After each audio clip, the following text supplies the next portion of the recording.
Yehoshua, Joshua, chapter 11. When Yavin, king of Hatzor, heard of it, he informed Yobab, king of Madon, the king of Shimron, the king of Akshaph, the kings to the north in the hills, and the Arav south of Kinnerot, and the Shephelah, and in the regions of Dor on the west, the Canaanite to the east and west, the Amorite, Hittite, Perizi, and Yebusite in the hills, and the Hivite at the foot of Hermon in the land of Mitzpah. So they set out, they and all their armies, many people in number, like the sand at the seashore, with very many horses and chariots. All these kings met together, then came and pitched camp together at the Merom spring to fight Israel.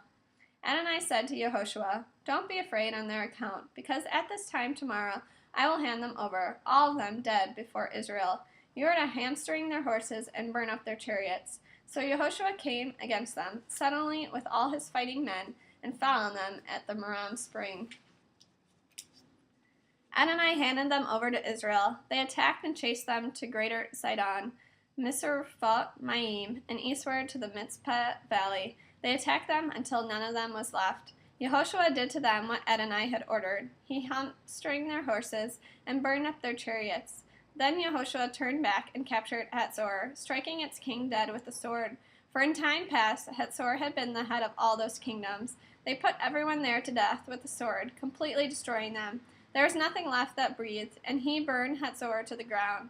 Yehoshua captured all the cities of those kings, and the kings as well. He defeated them with the sword and completely destroyed them, as Moshe the servant of Adonai had ordered. But as for the cities built on their tells, Israel burned none of them except Hatzor. Yehoshua did burn that one.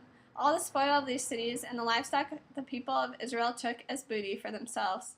Spoil, but every human being they put to death with the sword until they had destroyed them. They left no one breathing. Moshe had given orders to Yehoshua, just as Adonai had given orders to Moshe his servant, and Yehoshua acted accordingly. He did everything Adonai had ordered Moshe. So Yehoshua captured all the land, the hills, the Negev, all the land of Goshen, the Shephelah, the Arava, and the Israel hills and Shephelah, from the bare mountain that goes up to Seir, to Baal-Gad, and the Lebanon valley under Mount Hermon. He took all their kings, struck them, and put them to death. Yehoshua made war with all those kings for a long time.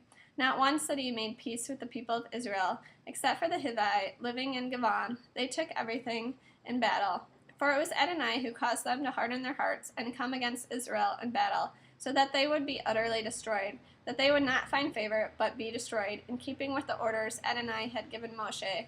Yehoshua at that time came and cut off the Anakim from the land, from Hebron, Devir, Anav, and from all the hill country of Yehudah and Israel.